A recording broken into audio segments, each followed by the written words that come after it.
Well, welcome back to another week's analysis behind the news. This week we're going to talk about an article that showed up in the New York Times yesterday, the Sunday edition, on the front page. It is also the lead article on the online version as well. Let me read you these headlines because they're astonishing for those of you who understand what inflation really is and the harm that it does to a country. Headline: Now some fear economy needs more inflation. Concern inside the Fed. In rising prices, experts and officials see a spur to growth. And then when you go and continue on the second page, it again has the banner headline across the top. Now, some experts worry that the economy needs more inflation.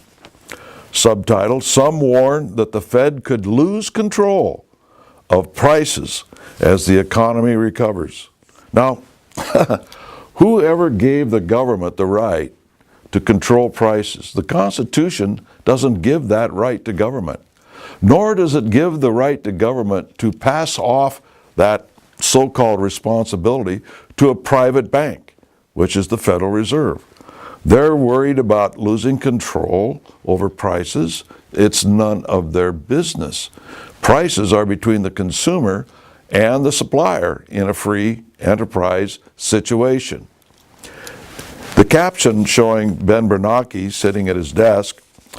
Ben Bernanke, chairman of the Fed, some of whose officials cite the lower pace of inflation as a reason to continue the stimulus.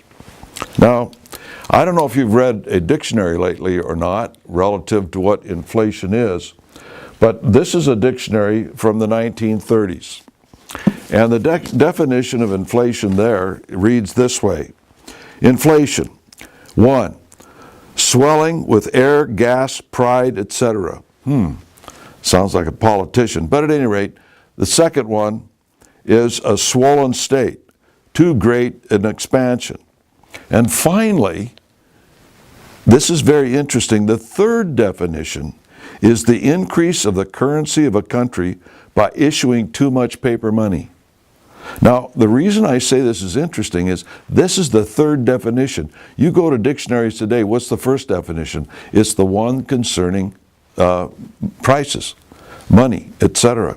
In fact, the first edition, the first American edition of the American Dictionary didn't even have the word inflation in it from the standpoint of talking about money and balloons or anything else, because inflation wasn't a situation in those days either monetarily or on the natural course of things.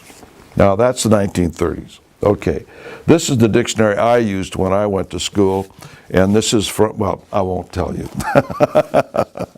And this is what the definition is. 1. Undue expansion or increase of the currency of a country, especially by issuing of paper money not redeemable in specie.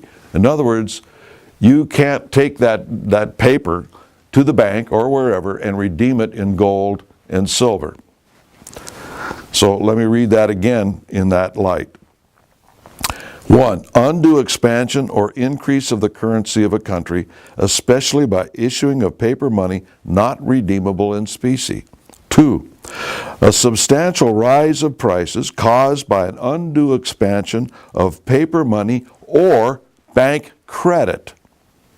Now, and then 3 and 4 are blowing up a balloon kind of inflation. So you see, in that interim of 40 years, the whole definition of inflation has changed from being something that's inflated from air to the process of inflating paper currency. Now, in some dictionaries today, they will give you the correct but also the incorrect definition of inflation. Often the first one is the incorrect one, which is the rise of prices and wages in the economy. That's not inflation at all. That is the net effect. That is the result of issuing too much paper money. It is an invisible form of taxation, because when the government issues all of this paper money and or credit through the Fed, then you see what happens is that it inflates the number of paper dollars or credit out in the marketplace. That process means that the prices go up, because let's say if you have a plate and that plate is $1, let's say. Now, if you put out twice as many pieces of paper in the money supply and you don't increase the number of plates, then that plate becomes worth $2 in the normal course of events.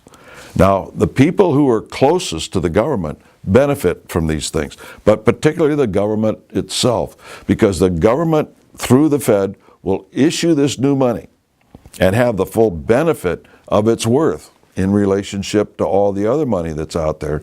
But as that filters through the economy, usually takes 18 months, 2 years, then that will cause a rise in prices because there's more money in circulation. It's the way it works. It is so subtle, most people don't see the process or understand the process, or the fact that they are actually taxing the people in the course of events, because they are issuing all this money and all of this credit and getting the benefit of it, but stealing from the population at the same time. During the Civil War, this happened with the greenbacks in the Union and the Confederate dollars in the Confederate States. The Union started out with $1 equaling $1. By the end of the war, it was worth 50 cents. And so that meant that the Union stole from its citizens the value of everything in the Union by half. In the Confederacy, it was worse. They actually stole nearly 100% of the net worth of everything in the Confederacy. In the Confederate States had a gold confiscation. The North didn't, by the way. That was the reason the South could not recover, was the tremendous amount of worth that was sucked out of the economy through this paper money by the Confederacy. Yes, it was worthless at the end of the war, but it was worthless anyway.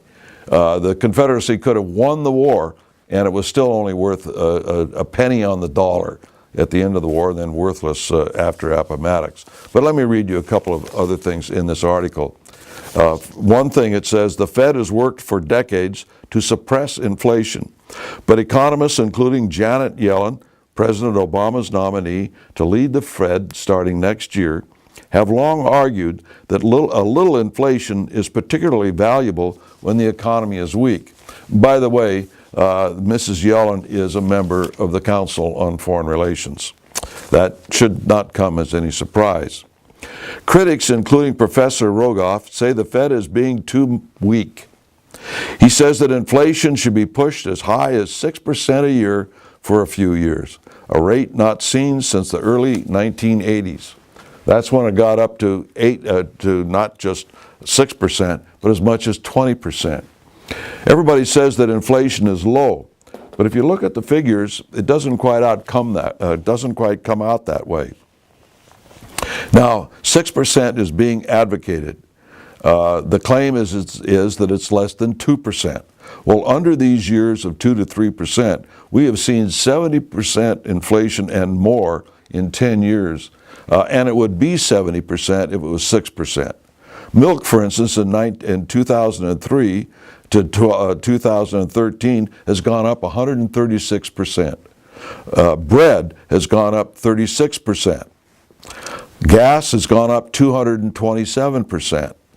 And gold has gone up 385%. Now, this is in 10 years when everybody was saying the inflation is low. You can imagine if they increase inflation by 2, 3, 4% of times, rather, what they have right now or claim to have, which is, by the way, a lie. It's a lot higher than the official government figures because they're pulling things out of the statistics that they don't want to judge inflation with because they're going way high. You can imagine if they judged it based on gold, inflation would be astronomical, or gas or whatever. And by the way, with gas, 227% in 10 years is in the face of a glut, if you will, of gasoline and exploration and everything else that's come along.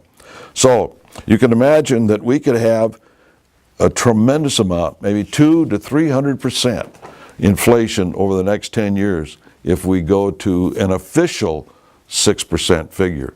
The unofficial 1 to 2%, we've had the figures that I gave you. And so this is a problem.